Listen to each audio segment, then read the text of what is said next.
Hey guys, welcome back to How to Maximize. So in today's video we're gonna learn how to make a custom alarm on iPhone. So for that, first of all we have to go to our GarageBand, and as you can see I have already have a song saved on my GarageBand. If you want to listen, you can listen from here. If you want to record another one, just click on record and it will be like just record it any sound you want to store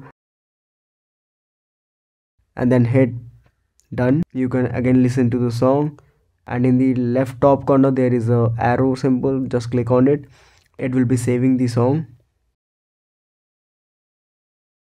For me it's been saved as my song too, so just hold on to it and you will be get options and just click on share, and I will be saving it as ringtone. Click on ringtone and then export. It will take a few seconds to export, and it will ask you to use as sound.